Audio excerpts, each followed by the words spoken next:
Have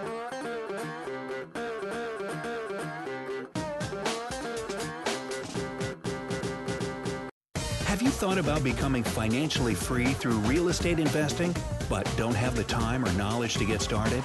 Welcome to the Real Estate Cowboys podcast. Each week, we discuss passive income investment opportunities in the red-hot Texas market. John Larson and the Real Estate Cowboys will show you how to leverage their team to build wealth in real estate through passive investment opportunities. And now, here's John. Welcome back, everyone, to another edition of the Real Estate Cowboys radio show. This is your host, John Larson. This week, we got a really great episode. Can't wait for y'all to meet Matt Theriault. If you're not familiar with him, he has another real estate podcast called Epic Real Estate Investing. This guy, he was making 7 figures a year and went to a $7 an hour job bagging groceries. And now he's back to where he owns over 100 single family homes. So it's a great, great story. I can't wait to introduce him to the Real Estate Cowboys community. Just really impressed with him all the way around, to say the least. I mean, that's just a great story. You go from making 7 figures back to $7. It's a pretty humbling experience. And then he's going to talk about how he got into real estate and it changed his life. And that's a big reason why, I do this podcast, and I just put that education out to everybody that real estate is such a great investment option for you. It can really change people's lives, and Matt is definitely a testament to that.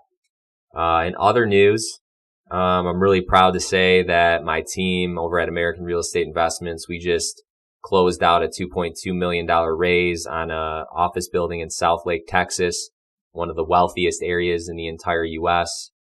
Median income in that area is about $200,000 per year.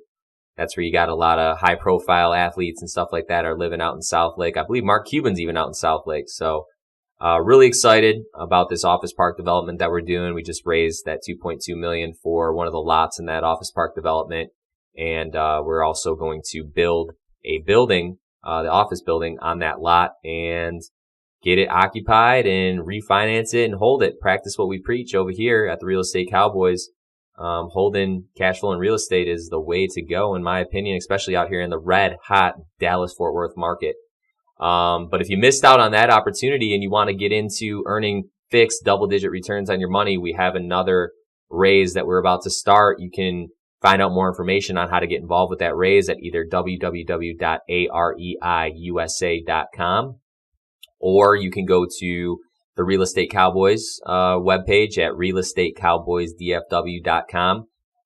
Like I said, fixed double-digit returns, 18-month term. If you got an IRA or 401k, those interest payments are going back into the account, tax-free or tax-deferred.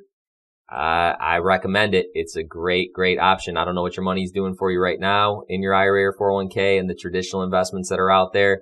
If it's earning 10.5% fixed, good for you. You're doing well. If not, I got ways to get you double-digit returns on your money. So, like I said, areiusa.com or realestatecowboysdfw.com. If you're interested in our next opportunity, a member of our team will share information with you on how to get started. But let's go into our interview with Matt. I'm really excited to bring him on. We had a great conversation.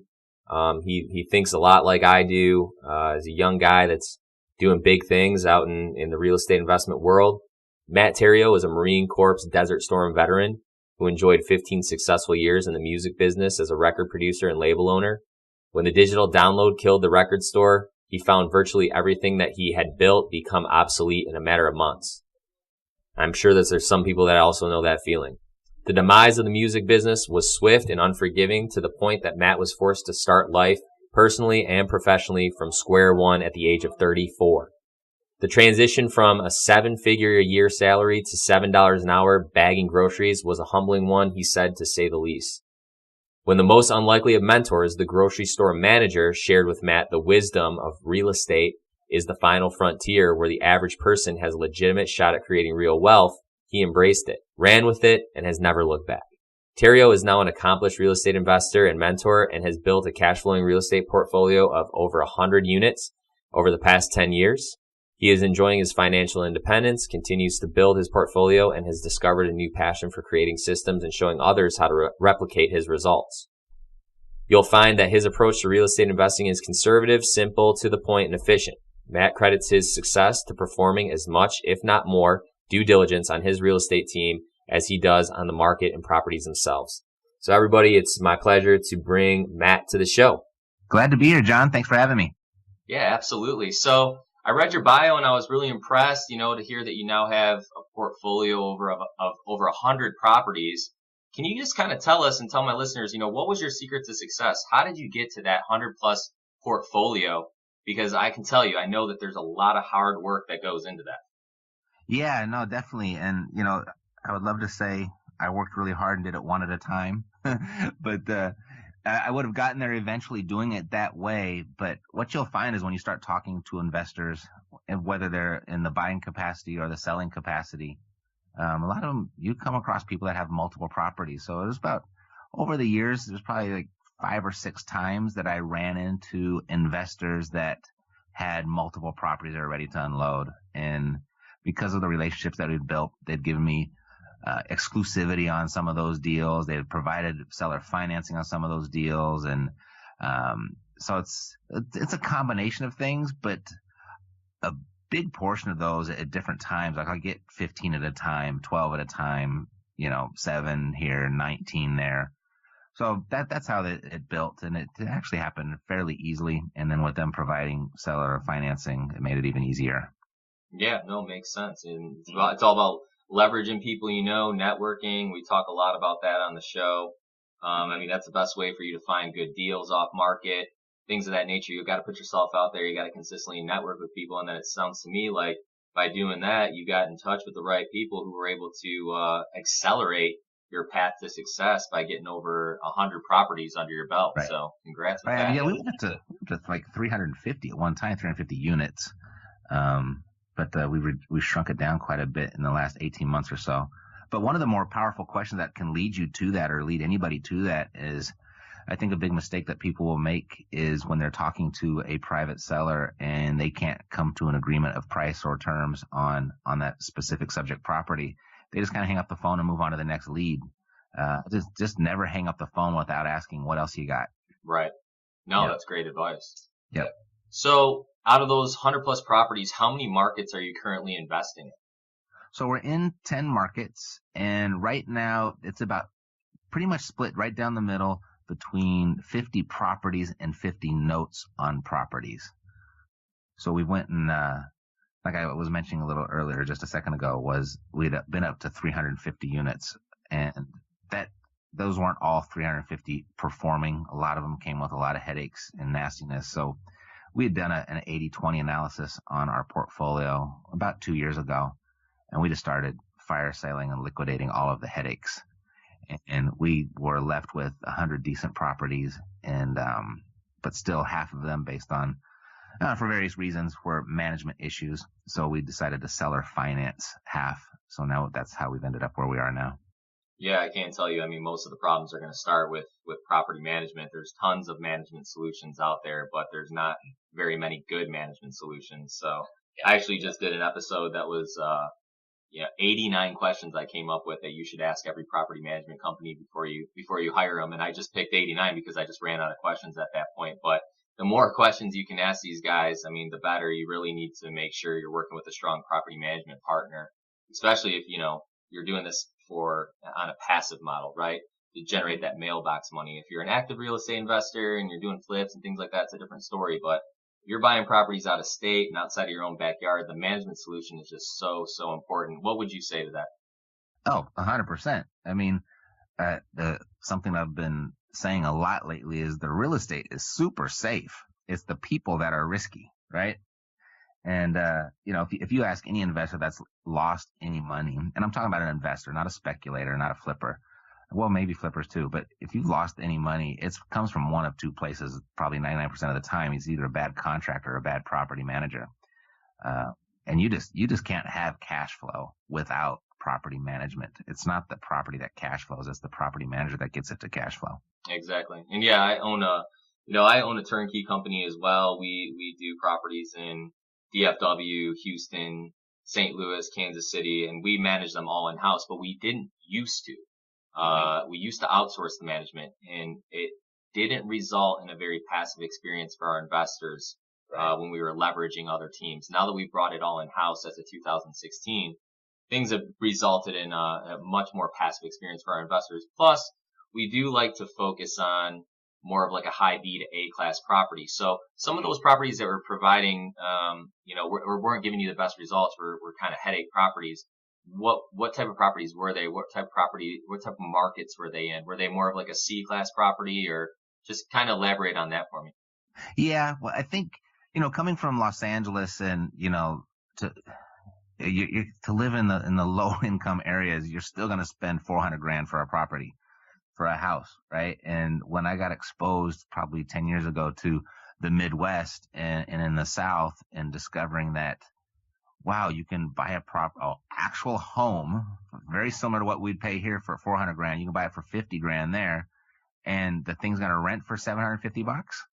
Like those were just astronomical numbers to me. And it was such a culture shock, and it created a certain level of excitement, Yeah. to say the least. And, but I've discovered that, and those were, at that price point, you're probably in C- neighborhoods, D+ neighborhoods. And, but if you drive down the neighborhood, I mean, the grass is green. There's no cars parked on the lawns, like not what a bad neighborhood in our area would look like. But they did come with their own management challenges. Oh, absolutely. I mean, I got my start. I'm in Dallas now, but I'm from Michigan, if you can't tell by my accent. I'm from the Detroit area. I got started doing rental properties, coming out of the recession, and we were able to buy properties in the Detroit area, for $500. Mm-hmm. And, putting $25,000 into the rehab, and they're renting out for $750, $800 a month. And on paper, it just looks like an awesome return, but Right. The properties were just so difficult to manage. And it just goes back to, like you said, that management solution. I also am an active investor, right? I have to find these properties, renovate them, and get them up to rental standard for my investors. Plus, I also do some flips on the side myself that I sell retail. And you're exactly right. Again, the only trouble I've really ever ran into with my active real estate model is the contractors. I've had plenty of contractors stealing money from me, and people that go the turnkey route, I think that they don't understand really what goes into the whole model, right? And finding the properties in today's market is tough enough. But then when it comes to watching the crews and making sure they're delivering on what they're supposed to, it's a day-to-day job. And if you're not working with the right guys, even professionals, even guys who've done thousands of transactions, thousands of properties, guys like you and I, we can still get tripped up, Totally. No, and to your point, with more than, 1,000 transactions under my belt, where I've dealt directly with the private seller, I think our last dozen acquisitions we've bought from turnkey, just because I just didn't feel like going out there and doing it all over again. And, so, yeah, there's something to say for someone to go out there and do it for you. That's for sure. Absolutely. So you said you have properties in 10 different markets, or you've invested in 10 different markets. Can you kind of shed some light on maybe some of the markets that have shown you the most success? Because we have a lot of listeners who are either just new to real estate investing, have not gotten started yet, have not purchased their first property yet. Were there any markets that you would say were better than others? Yes, but I don't know if it's the market that dictates what's better, right? People ask frequently, how do we end up in those 10 markets? And they're looking for what's your secret algorithm, right? And, we have a certain level of mathematic calculations and formulas we put everything through that most investors would do. You look at the economy, you look at the purchase price to rent ratio, you look and see what the government's doing, you see what the plan is for the future of that area, what's the migration look like, all those same economic factors that most people will look at.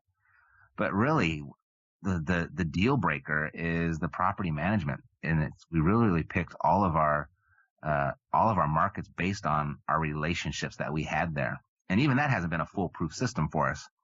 But we found that you could come up with just straight mediocre numbers on the financials and the economy, but if you have good property management there, it can be an outstanding market for you, and vice versa. I mean, if all indicators say, hey, this place is about to explode, that you're going to cash flow at 25% cash on cash return. You're not even going to have debt. It's going to be fantastic. But if you don't have a good property manager there, that's going to be a terrible experience for you. Yeah, and that was one of my issues in Detroit. I mean, it was just tough. I could not find a good management solution. And at the time in my career, I wasn't prepared to start my own management company. So I was having to leverage a lot of other groups. And, I felt like some of the assets that we were investing in were really, they could have been great performers. They just were not managed properly. But the reason why, I asked you about certain markets over others is, I made the move to Dallas because of the fact that there's just so many people moving here year over year. The economy is doing really well.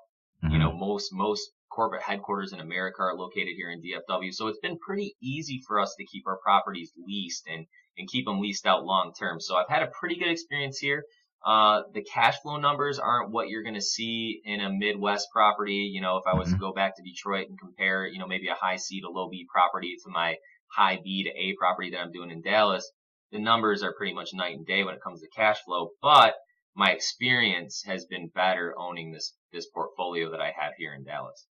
Well, I bet if you really looked at it and you compare the apple to the apple, it might be night and day on paper, but in reality, I bet those numbers swap. Yeah, they actually do.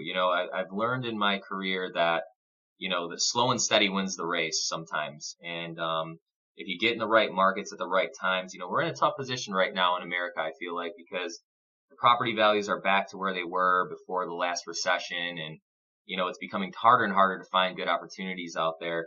But one thing that has proven true in this market thus far in Dallas is I might not have the high cash flow numbers, but I am seeing my property gain value year over year due to the influx of population that we've been seeing year over year. So it's been good, but I also got in at a good time. I got in 2014 in this market 4 years ago. My company's been down here since 2012, but I've been working with the group since 2014. But it's been a pretty successful experience thus far, and it's been pretty successful for our investors. But yes, the cash flow and the cap rates have definitely been getting compressed in this market today. Yeah, and one thing, I mean, for your experience in your properties and the cash flow might have come down, but there's 4 other profit centers there that kind of go unchecked or disregarded when it comes to real estate. And even if the appreciation is just kind of mediocre and the cash flow is just mediocre, I mean, the what you save and what you actually put in your pocket from depreciation is substantial. And don't forget amortization. Someone else is paying for that house for you, right? That's just, I mean, it's such a wealth creation on steroids, for lack of a better word. I don't know where I was going with that, but that's what naturally came out. But it really is. And, you've got you look at a cap rate. Most people will judge a property on a cap rate, and it's 6%. It's all right. I mean, no one's going to retire on that. Yeah, you might not retire on the cash flow, but the fact that it positively cash flows means someone else is paying for that property for you. And that's a very different experience to your bottom line and your profit and loss statement when you look at your primary residence, of which you pay for every month, right? You're exactly right. And I love how you brought up the 4 other profit centers. A lot of people talk about the 5 ways that real estate pays you. I actually talk about 6 ways. There's the cash flow from the rental income, the appreciation, the principal paid out from the tenant, something called equity capture. Some people can't really wrap their minds around that, but buying a property under market value, you don't see that as much in today's market. And then also, the tax benefits and hedging against inflation, locking in long-term fixed debt today when the purchasing power of the dollar is going to diminish year over year. Yeah. And, the other thing is what's available inside of real estate that's not really available in any other asset class is the average person has a realistic ability to leverage. Exactly. And you do that responsibly. That's, you can't do that anywhere else. I mean, the average person can't. And, so, and then the other part of it is it's controllable. You can control it, right? It's nothing like, some CEO is going to get caught on the internet doing something and then that company's stock is going to tank. Like, you have no control over something like that, but you have control over real estate. Absolutely. I think it's a lot less volatile. I think like we already discussed, you're working with the right property management team, or if you're managing the properties yourself. I don't really advise against that. We talk a lot about, passive investing here at the Real Estate Cowboys, but that kind of leads me into my next question. You might have just answered it. But I was going to ask you, what is it about real estate investing that you prefer over the traditional investments out there like stocks, bonds, and mutual funds? Is there anything else that you'd like to elaborate on that? Yeah, I think collectively, you and I, we've kind of covered it and we touched on the three things. Like one is leverage. You're 5 times the performance of any other investment because you have access to leverage. Second is you actually have control over it. And third, it is a hedge against inflation. Fourth, it'll never be worth zero. And five, it's a basic need of humanity. We all need shelter. That's not going out of fashion anytime soon. There's no technology that's going to come and disrupt that. And there's one more thing was, just the principle of supply and demand is in your favor for right now. I mean, each generation is bigger than the previous. And so we're making more and more people. And so that demand is already built in. The supply is fixed. We're not making any more land. I mean, every single indicator that you would look at for an investment would point to real estate. I guess the one downfall it would have, it's not as liquid as some other investments. But when I buy a property, I don't have any intention of ever selling it anyway. So liquidity is not a big factor for me. Gotcha. No, those are all great points. You hit the nail on the head.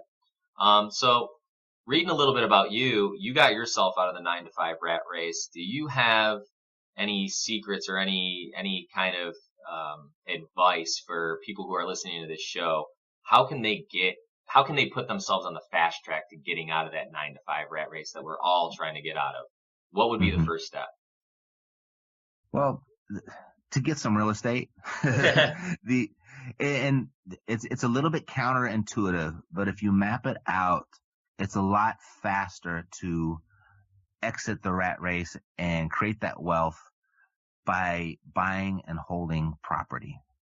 I think when most people go into real estate as their wealth creation vehicle, they get trapped into wholesaling properties or flipping properties. And, you can make a lot of money doing that. You can make a lot of money, but you're only as good as your last deal. And as soon as that deal is done, you got to go find the next deal.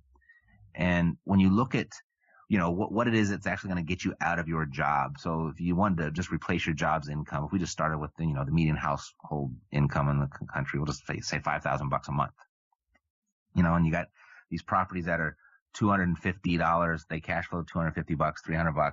You need somewhere between 15 and 20 of those to escape. Now, if you were going to say flip properties and make anywhere from 20 to 30 grand on a flip for that similar property, then how much money would you have to create from those flips to put it in a nice safe vehicle somewhere that's going to pay you that money? Like if you put it in a traditional stock market or savings account or CD or something, that's more of a financial planner thing. But most financial planners tell you that you can expect anywhere from 4 to 5% passively in retirement based on what you've been able to save. And based on those numbers, now you got to do 120 deals. So it's the difference between doing 20 deals and 120. And where people get a little misled is that they'll go flip a property, have 30 grand in their pocket, and think like they're progressing and they're successful. I mean, this is almost a whole year's salary I got them from one deal. Let's do this again. And they'll look at that. If I would have just held on to this property, I only would have made $300 a month. That's not going to move the needle on my lifestyle. But that path is 20 deals compared to 120 deals. And, if you chose the 120 deal path, you can't spend a single dime of it. That's just taking that and socking it away. So it's faster and less work, but on the surface for those first few deals, it just doesn't appear that way to people. So they don't choose that path. Yeah, you're right. And like we discussed earlier, flips, they don't always go according to plan. I actually just lost money on one. It was not one of my favorite experiences in real estate, but I had a contractor that first of all, I went against one of my own rules. I paid him 50% up front. And I was desperate for the work. It's really tough to get work out here in the Dallas market right now because there's so much activity going on. Right. And, he did a great job at the beginning. He demoed the house really quick, but when it came to finishing out, he just could not do the job. And, so I lost that, 50% down payment. So I ended up just, losing quite a bit of money on that property, held it for longer than I was expecting, wasn't able to sell it for as much as I was expecting. And so that just didn't, turn out the best, the best way. But a lot of great points. Even wholesaling properties. I mean, when I first got started in real estate, I was doing a lot of wholesaling as well. But I feel like in today's market, there's less and less opportunities, one. And then it just seems like everybody and their brother is a wholesaler. With the power of the internet and everything else, it's become really saturated. What do you think about that? Yeah, I mean, there's a lot of people talking. I think a lot less of them are actually doing. I don't think there's ever really any shortage of opportunity, though, because, we're looking for people that need to sell. We're looking for distressed situations. And unfortunately, life happens to people every single day that causes these levels of distress where selling that property is going to alleviate or make that distress go away. So as long as you're focused on the people that need to sell, I mean, life is not going to let you down. It'll be throwing distress at people all day long. And if you can provide those people peace of mind when they're in that type of situation, they'll give you equity in exchange. So that's what I'm always thinking about. I just kind of look for the problems. I promote the solutions and try and make a good connection there. And I get paid via equity in that transaction. Sounds good. So next question would be, what advice would you give some beginning investors who are listening to this show? My big advice would be the same advice that if you go to the RIA meeting and you look for the oldest guy there and ask what he would have done differently, they'll all say something along the same lines of, I wish I would have bought more and sold less. And I would tell somebody getting started, unless you want to go out and make real estate your full-time gig, generate as much money as you can in as many ways as you can, and just buy and hold property as fast as you can. And that's going to create that financial freedom for you. That's going to create that life of options for you faster than any other path will. Yeah, no, makes sense. Absolutely. And so, Matt, you have a podcast as well, correct? I do. And what's that called? Epic Real Estate Investing. Okay, great. And so how do you guys at Epic Real Estate, how do you guys help investors? We have 3 different ways. One, we show them how to go out and do it on their own. So we've helped a lot of people make this transition from their 9 to 5 into becoming a full-time real estate investor. So they've just changed 9 to 5, so to speak, with the intent of buying and holding property, but they wholesale and they flip a lot. So we show people how to do that. And then we have a turnkey operation as well, where we kind of hold your hand and we'll go find the property for you. We'll fix it up. We'll put the tenant in place. We'll coordinate the property management and hold your hand as long as you need it there. So that's our do it with you program. And then we have a do it for you program where we have a real estate fund where I conduct all of my own personal real estate investing underneath that fund's umbrella now. And you can just buy shares in that as you would like a mutual fund. Awesome. And so what's the best way for my listeners to get in touch with you? They could go to the podcast. I mean, they're listening to you, so they obviously are a fan of listening to this type of information or listening to podcasts. So Epic Real Estate Investing, or you can just go to our website, epicrealestate.com. Matt, thank you so much for being on the show. A lot of great information here. Congrats to you, man. Looks like you're doing big things out there. And anybody who's interested in reaching out to Matt, we'll also have some of his contact information on our realestateCowboysDFW.com website. Thanks, Matt. Let's do it again sometime here in the future. You bet, John. Thanks for having me. Let's stay in touch. That was great stuff by Matt. Really great to have him on the show, and we're going to have him come back again. Sounds like he's doing great things. Sounds like he's helping a lot of people out there quit their day job, quit the 9 to 5 rat race, get into real estate, help retire early. That's what we're all about here. It sounds like Epic Real Estate Investing, they're on the same page with us here at the Real Estate Cowboys. Build passive income, set yourself up for retirement, set yourself up for a good life, leave your children a good life. You can do all of that with real estate investing, whether it's private lending through your retirement account, taking cash savings and leveraging and buying real estate rental properties. I mean, it's just, the possibilities are endless. And I just love seeing successful stories, hearing successful stories. And so thanks again, Matt, for being on the show. All right, we're going to take a quick commercial break. And when we come back, we're going to wrap up this week's episode of the Real Estate Cowboys. Stay tuned.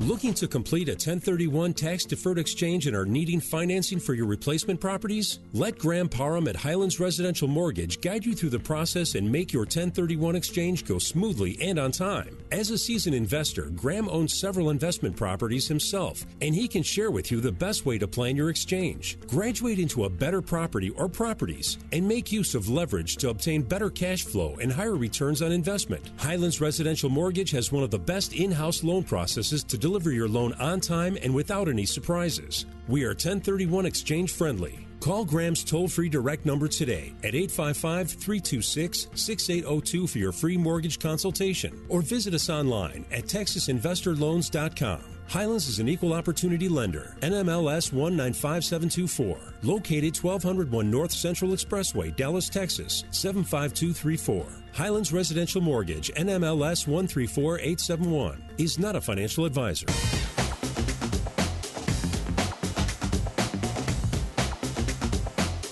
And welcome back to the Real Estate Cowboys. This is your host, John Larson. This week's episode, we were talking to Matt Theriault from Epic Real Estate. And we were talking a bit about how he went from bagging groceries for $7 an hour to then now owning over 100 rental properties. And he said at one point they were over 350 rental properties. So really awesome story. Great for him. Love having investors on that can share that type of success. And, so if anybody listening to this show, you're ready to take action. You're ready to get out of the office, get out of the cubicle, get out of the 9 to 5, the rat race, as Matt calls it. If you're interested in just starting to be your own boss and control your own life and start earning passive income with real estate, we can help you. Guys like Matt can help you. If you're interested in getting started, if you're interested in learning more about how to invest in real estate passively, go to the Real Estate Cowboys or realestatecowboysdfw.com. Put in your information. A member of our team will reach out. We can provide you with more information on all the opportunities that are available to us. You can also join our mailing list to where you can get first right of refusal on new passive income opportunities that are available. We have just started a new private lending opportunity where we can pay you double-digit fixed rate returns for 18 months is the term, and just generate truly passive income by playing the bank. Or if you made some extra money this year and you're looking at putting that money into real estate for the tax savings and the cash flow and leverage and all the great things that are involved with owning a single family rental portfolio, we can help you with that too. Or if you're looking for something that you can use and cash flow off of, we got great, what I call lifestyle investments down in the ever popular and ever fast growing Belize and Southern Belize and Placencia. It's just booming down there. We have awesome private island development opportunities, homes, condos, great opportunities down in Placencia. Imagine if you were able to purchase property in Hawaii in 1950. We believe we have the same opportunity there. So if you're looking for more of a lifestyle investment, we got great opportunities down in Belize too. We take investors down every week. If you're interested about finding out more information on the Discover Belize tour, once again, realestatecowboysdfw.com. Put in your information. A member of our team will reach out and tell you how to get a discount on that tour, and they'll also give you the available tour dates that are coming up. In other news, my book is finally going to come out this week. It'll be on Amazon, The Passive Income Guide, What's Your Return on Life? That is what it's called. There's some great chapters in there, 7 things to consider when investing in cash flowing properties. Talks about the benefits of the real estate, of investing in real estate over the stock market. Talks a lot about property management because it's such an important aspect of this whole model. Good property management is necessary to have a successful cash flowing rental portfolio. So we talk a lot about property management in there. We talk about what the difference is between A, B, and C class properties.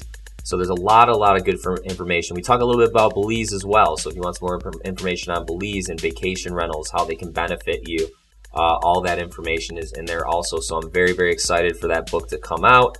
I believe we're going to be selling it for $1.99 at the beginning. So everybody go get a copy, get it while it's $1.99. It's a good read. It's a short read. It's only about 65 pages, I believe. So there's a lot of good information packed into those 65 pages though.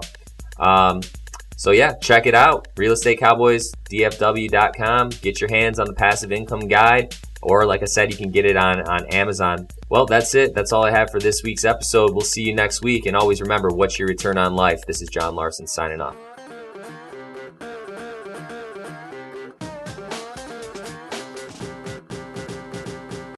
All opinions expressed by the hosts of the show are the opinions of American Real Estate Investments, LLC, and do not reflect the opinions of guests or sponsors. No personal or professional advice heard on this program should be considered an endorsement to follow a real estate financing or investment strategy. Before acting on any information, seek advice from your financial, tax, mortgage, or real estate advisor, as the information is not guaranteed and investment strategies have the potential for profit or loss.